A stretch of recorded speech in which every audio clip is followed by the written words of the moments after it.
Welcome to the Elder Darkness. Tonight we drift into one of the grandest and darkest tales in all of Tolkien's legendarium. The final Siege of Barad-dûr at the end of the Second Age. You can picture it already. Banners of men and elves snapping in the cold wind. The earth beneath their boots rumbling as the shadow of Mordor stretches wide. It is the moment when the greatest alliance of free peoples takes its stand against the Dark Lord Sauron. And, spoiler alert, things get messy. You will probably fall asleep listening to this story. And honestly, that might be the best way to experience it. Half dream, half history. Before we begin, remember to like this video, subscribe to the Elder Darkness, and let us know in the comments where in the world you are listening from. Now, lie back and relax as we travel to the world of Middle-earth. Armies gather before Mordor. Elves, men, and dwarves unite at the foot of Barad-dûr, their banners snapping as shadows lengthen, while Sauron prepares within. The scene opens in twilight, a time when the lands of Middle-earth hold their breath. Armies march across scorched plains, through forests that still smell faintly of autumn, and over mountain passes where frost lingers. Elendil the Tall, grim yet resolute, leads the men of Númenórean descent. His sons march beside him. Isildur, whose eyes flash with restless fire, and Anarion, calmer, perhaps wiser, though fate rarely rewards calm wisdom. From the west march the Elves, bright yet weary, with Gil-galad, High King of the Ñoldor, their shining standard a rare beacon against the gathering storm. They come not alone, for dwarves too answer the call, hammer and axe gleaming. Though they are fewer in number, their stubborn presence gives weight to the alliance. Some say even a few scattered Northmen wander into campfires of the grand host, wide-eyed at finding themselves beside legends.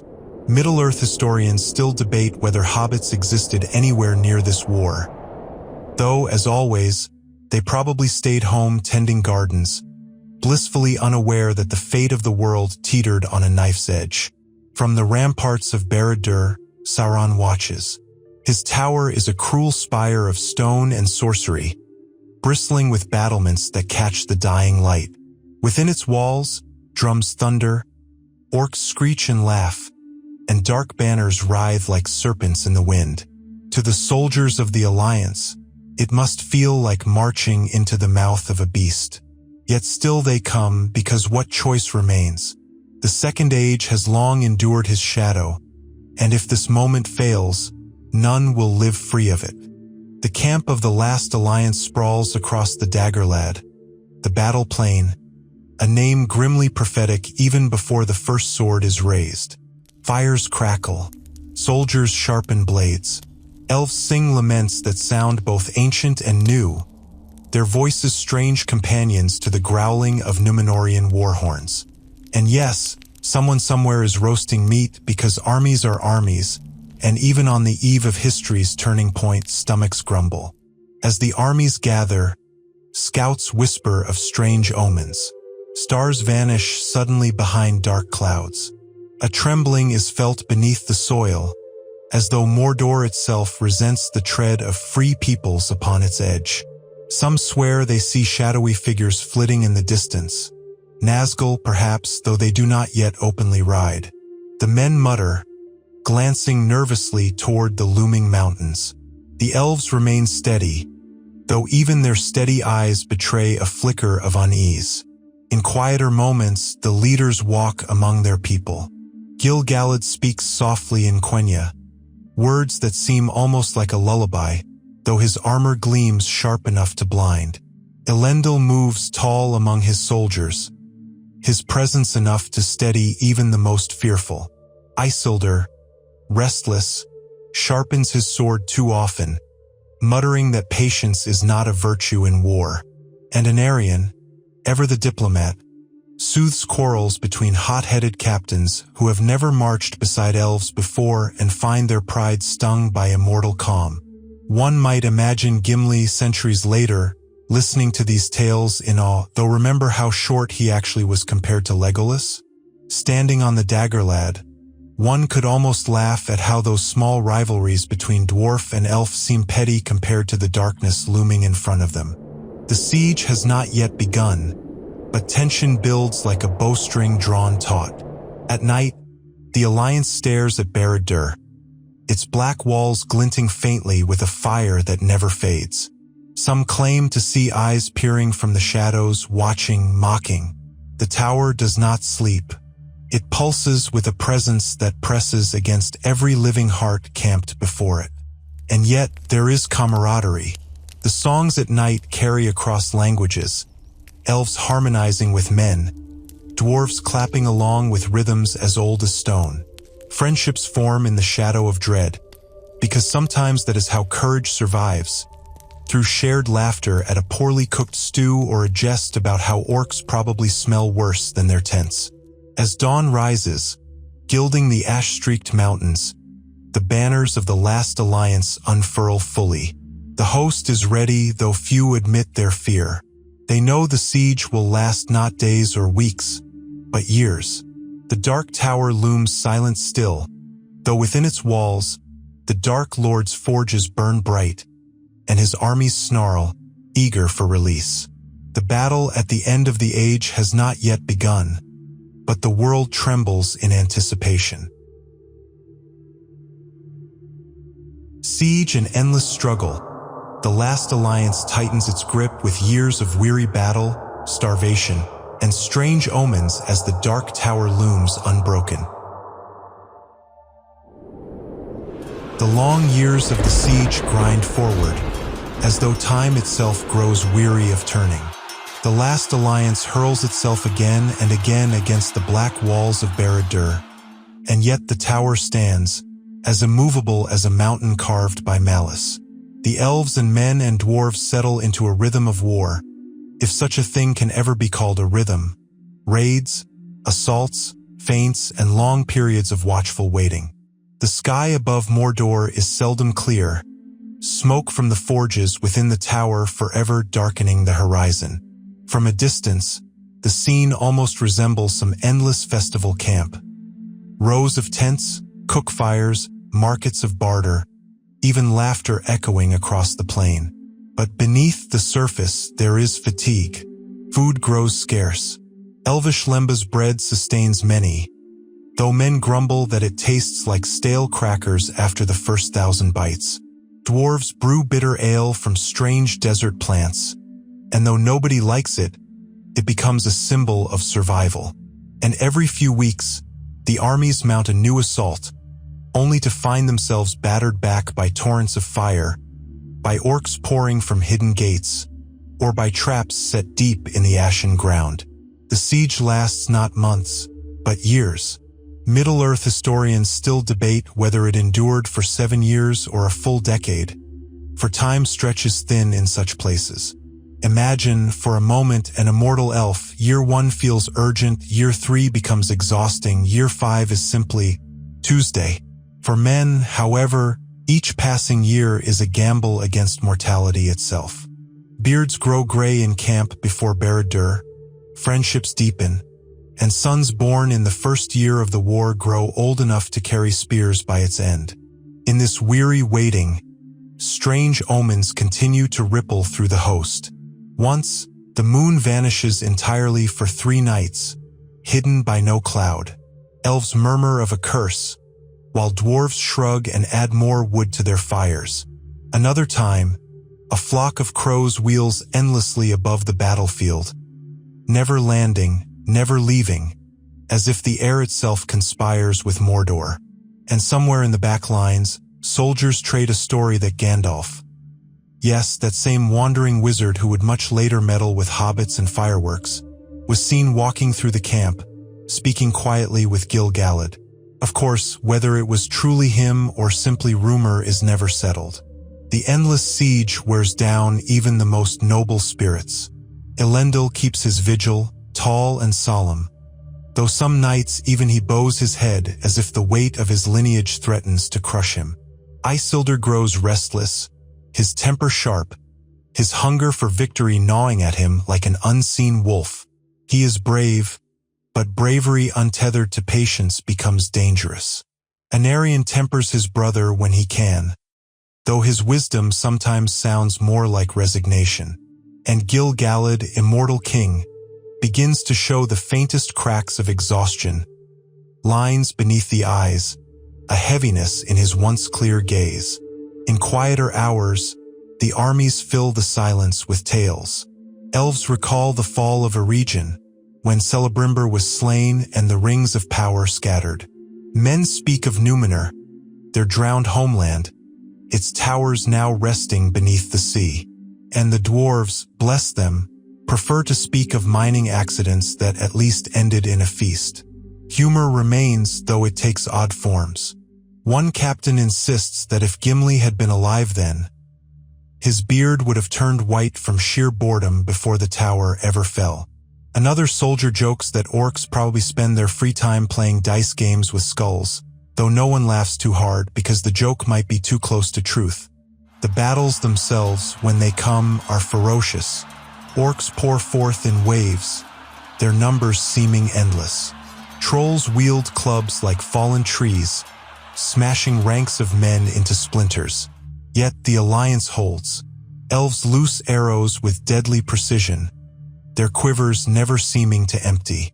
Númenórean steel cleaves through foes with the memory of a drowned empire's fury behind each swing. Dwarves stand like boulders, axes biting deep, their laughter booming even as blood sprays. The black land drinks much that is spilled, and still Barad-dûr does not fall. The Dark Tower is bound by sorcery as much as stone, its foundations tied to the very power of the One Ring itself.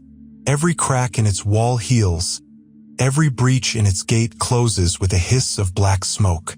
Soldiers whisper that the tower itself breathes, that they can hear it sighing in the night. Perhaps that is only exhaustion talking, or perhaps the tower truly lives in some dark and dreadful way. Now and again, rumors of victories elsewhere reach the camp. Gondor holds its lines, Arnor thrives, Rivendell remains safe. Yet such news is small comfort to those locked in endless siege. For them, the world is reduced to black walls ahead, ash plains beneath, and weary tents behind. And through it all, the shadow of Sauron remains unseen. He does not yet emerge, does not yet take the field. But his presence presses down like a storm that never breaks. Soldiers wake at night in cold sweat, certain they felt his gaze. Elves dream uneasy dreams of fire. Even the dwarves grow quieter as the years crawl past, which may be the surest sign of doom. At last, as the siege stretches toward its bitter climax, a strange certainty grows among the alliance. The tower will not fall through attrition alone. Something must change. The Dark Lord must be forced to reveal himself, or else the war will last until all are dust. And so they wait, blades sharpened, eyes turned to the looming spire, knowing that the end, whatever it looks like, cannot be far away. Sauron emerges in wrath. At last the Dark Lord himself strides forth, wielding the One Ring, breaking ranks until Gil-galad and Elendil stand against him.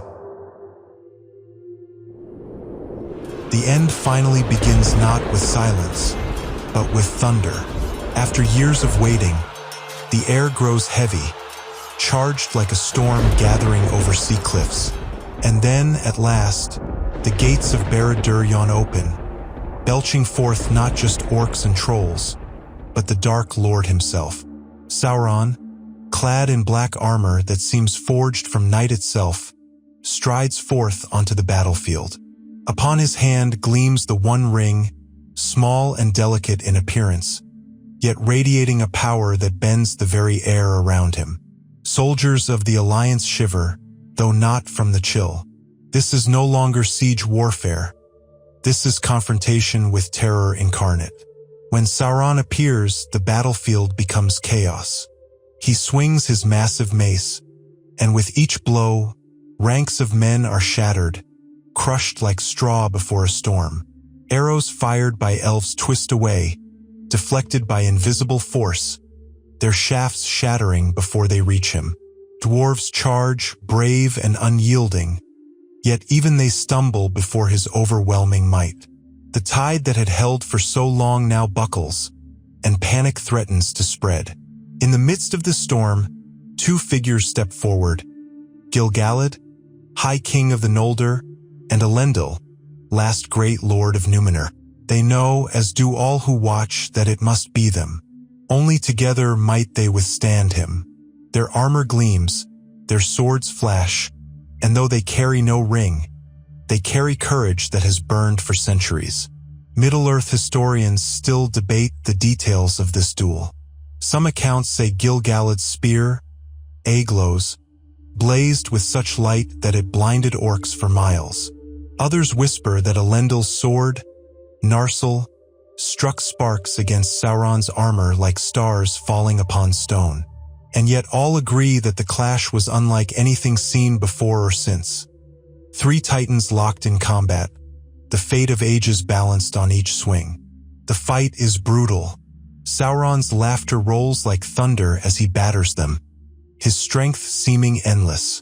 Gil-galad burns with fury, striking again and again, until smoke rises from his hands where the ring's heat sears him. Elendil, tall and proud, presses forward with Narsil raised high, each strike carrying the sorrow of Númenor's fall. They wound him, yes, but at cost. Gil-galad collapses beneath the fire, his body broken, his spear clattering to the ground. Elendil too is struck down, crushed beneath Sauron's might, his life spilling out even as his sword shatters. For a heartbeat, the battlefield falls into stunned silence. The High King of the Elves is gone. The King of Men is fallen. And Sauron still stands, towering, his hand glittering with the ring, his shadow stretching across the trembling host. Seems as though all is lost. And yet, there remains Isildur. With grief blazing in his heart, he snatches the shards of his father's sword, Narsil, broken but not defeated. Sauron looms above him, confident, perhaps careless, and with a sudden, desperate stroke, Isildur thrusts the shards into the Dark Lord's body, piercing through strength and sorcery alike. A cry erupts, not from the men or the elves, but from Sauron himself. His form convulses, the power of the ring shuddering through him. And then, in a moment that will echo for ages, the Dark Lord is cast down. The battlefield explodes into chaos, but of a different kind. Orcs flee, shrieking, their master fallen. Trolls collapse as if their strength evaporates with his will. The black banners of Mordor falter. For the first time in years, hope sweeps across the last alliance like a gust of wind through dying embers. And yet, the victory is not clean. Elendil lies dead. Gil-galad is no more. Narsil is in pieces. And Sauron, though fallen, is not destroyed. His body crumbles, yes, but his essence, the dark will bound to the ring, lingers. The one ring slips from his finger, gleaming faintly in the ash. To the weary eyes of the soldiers, it looks almost harmless, almost trivial, as though all this suffering had hinged on nothing more than a golden trinket. It is here that Isildur bends down and claims it. Some say he hesitates, that he hears voices urging him to destroy it in the fires of Mount Doom. Others say his grief blinds him, that he sees in the ring not temptation but inheritance, the symbol of his father's sacrifice, the proof of his own survival.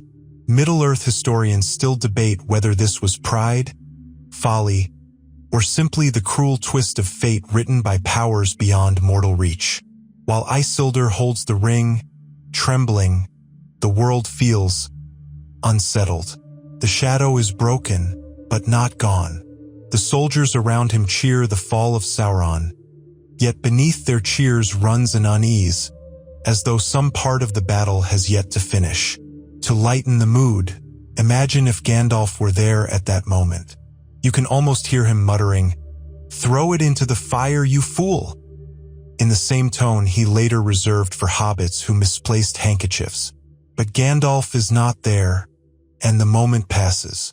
And so, on the plain before the Black Gate, the war reaches its apparent conclusion. The last alliance stands battered, broken, but victorious. The Dark Lord is no longer among them, his tower silent, his armies scattered. Yet, in the small gleam of a ring upon Isildur's hand, the seeds of the next age's sorrow have already been sown. Fall and aftermath. Sauron is cast down but not ended. Isildur claims the ring, and the wounded world stumbles toward a fragile new age. Smoke drifts across the battlefield like the last breath of a dying beast. Barad-dûr still looms, though its strength is broken, its walls fractured and its foundations groaning. Without the will of Sauron to sustain it, the Dark Tower begins to crumble, yet it does not wholly fall. Its roots are bound to the One Ring, and so long as that golden band endures, so too do fragments of its malice remain. The last alliance, victorious yet exhausted, stands in the shadow of ruin, unsure whether to cheer or to mourn. Elendil's body is borne away by loyal hands, his tall frame stilled forever, his broken sword shards kept close by his son. Gil-galad's warriors gather their fallen king, their immortal eyes clouded with grief, for they know no crown will replace him. The cost of victory hangs heavy in the air, as bitter as the ash they breathe. Yet amid this sorrow, Isildur raises the ring high, declaring the downfall of the Dark Lord. The armies cry out in relief, for though their leaders lie slain, Sauron's terror is ended for now. It is here that the debate begins, whispered at first and then shouted. What should be done with the ring? Elrond and Círdan, wise beyond mortal measure, urge that it be cast into the fires of Mount Doom, the only place it can be unmade. They argue that this victory will mean little if the ring survives, for Sauron's spirit is bound to it. And yet Isildur resists. His eyes are shadowed, his hand clenches the ring tightly, and he calls it Wergild, a blood price for his father's death. Middle-earth historians still debate whether this was grief, pride, or corruption already working upon him. The armies break camp slowly, as though afraid to leave the plain. The orcs scatter into the wilderness, though many will crawl back to dark holes and breed once more. The trolls retreat, masterless, into caves. Mordor itself seems to shrink, the land groaning as though relieved, yet also whispering of unfinished business. And so the survivors of the last alliance begin their long march home, bearing both glory and grief. In these aftermath days, strange tidbits filter into the lore. One obscure chronicle mentions that a company of dwarves carried away cartloads of twisted metal and stone from the ruins of Barad-dûr, claiming they wished to study the craftsmanship. Whether they truly did, or simply couldn't resist shiny things even when cursed, remains uncertain. Another tale insists that a young minstrel who survived the siege later wandered north, eventually singing songs in Bree about heroes and kings, songs that a certain hobbit named Frodo would hum centuries later. Even as the world tries to heal, the shadow lingers. The elves look westward, some already planning to sail, weary of wars that seem never to end. Men rebuild Gondor and Arnor, though the line of kings already shows signs of strain, for Isildur's choice weighs heavily upon his kin.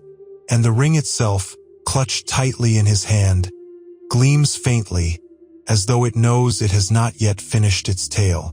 If you pause here and squint, you can almost see how the story of the Lord of the Rings begins, not with Frodo in the Shire, but here on the plain before Barad-dûr with a single decision left unfinished. Remember when Frodo later stood at the crack of doom, unable to let go? That thread began here with Isildur walking away from the fire. History loops and echoes, a reminder that victories are rarely as final as they seem. And so the Second Age ends, not with peace, but with uneasy silence. Sauron is gone, yet not destroyed. His tower lies broken, yet not erased. His ring is claimed, yet not destroyed. It is a pause, not an ending, a breath before the long shadows of the Third Age stretch across Middle-earth.